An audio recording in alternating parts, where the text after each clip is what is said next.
বিশ্বাসই হচ্ছে না।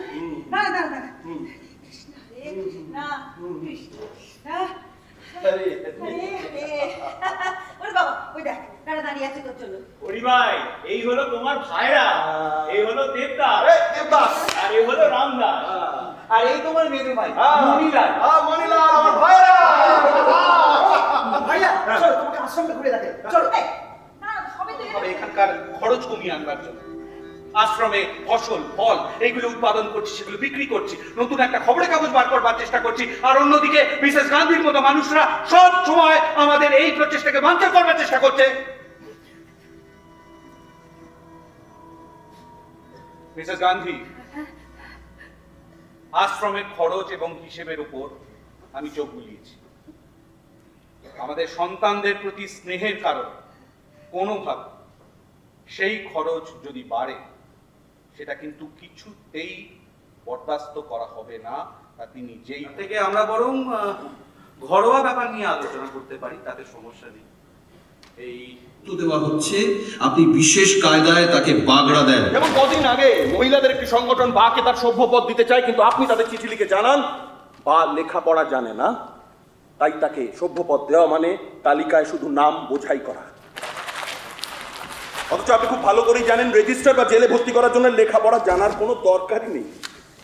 এখন অবধিও আপনি আপনার সন্তানদের পড়াশোনা না করারই ইচ্ছে প্রকাশ করেন। যখন আপনি উচ্চ মহলে বসে উচ্চশিক্ষিত মানুষদের সঙ্গে জাতীয় নীতি নির্ধারণ করছেন, তখনও আপনি আপনার সন্তানদের পড়াশোনা না করারই পরামর্শ দেন। হ্যাঁ, আপনি হয়তো উল্টো যুক্তি দেবেন যে তারা উচ্চশিক্ষিত বলে আপনার কাছে তা নয়, তারা বাস্তব জীবনে অনেক কিছু ত্যাগ করেছে বলে তারা আপনার কাছের লোক। হ্যাঁ, ত্যাগ ত্যাগ ত্যাগ তাদের কিছু ছিল বলে তারা ত্যাগ করেছে, কিন্তু আমরা যারা কিছু অর্জন করিনি ত্যাগ করবোটা কি? যারা অট্টালিকায় থাকে, নরম গদিতে ঘুমোয়, তাদের কাছে মেঝেতে শুয়ে ঘুমোনোটা ত্যাগ বটে। কিন্তু আমরা যারা ছোট থেকে কাঠের তক্তার উপর শুয়ে এসেছি, আর কত তলায় নামবো আমরা। বাবু, আপনার আদর্শ মেনে যারা চলে না তাদের সঙ্গে আপনি এমন ব্যবহার করেন যেন তারা আপনার সমপর্যায়ে। তাহলে আমাদেরকে সামান্যতম কারণে তুলোধনা করেন কেন?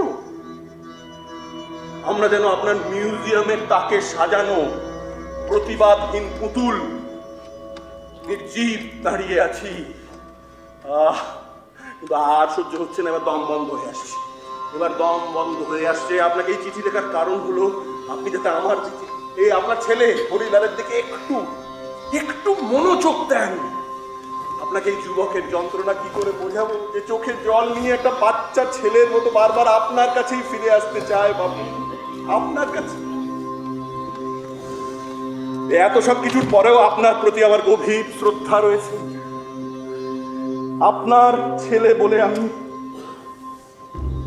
নিজেকে গর্বিত বলে মনে করি, কিন্তু একটা প্রশ্ন মনের মধ্যে বড্ড খচখচ করে। বাবু,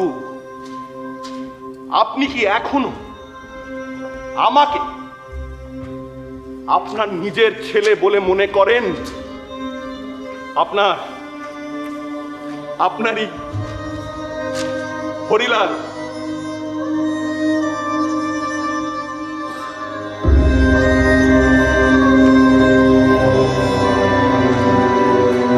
আপনি কখনো মাথা নোয়ান না, বরং একলা চলনে মন্ত্র নিয়ে আপনি নিজের পথেই হেঁটে চলেন, হেঁটে চলেন, হেঁটে চলেন। তাহলে এরপরে কি? এরপরে কি বাবু? দেখেছো, ঘুরে ফিরে আমরা আবার সেই এক প্রশ্নের সম্মুখীন। বাবু, আচ্ছা, তুমি সত্যি করে বলো তো, তোমার কি মনে হয় না যে তোমার কথা ভুল ছিল? বাবু, আপনিও সত্যি করে বলুন তো, আপনার কি মনে হয় না যে গুরুত্বপূর্ণ একটা প্রশ্ন আমাদেরকে আলাদা করে রেখেছিল? আমরা অনেকক্ষণ এখানে দাঁড়িয়ে কথা বলছি, চলো যমুনার তীরে যাই, বাকি কথা শেষ করে বলছি। চলুন বাবু।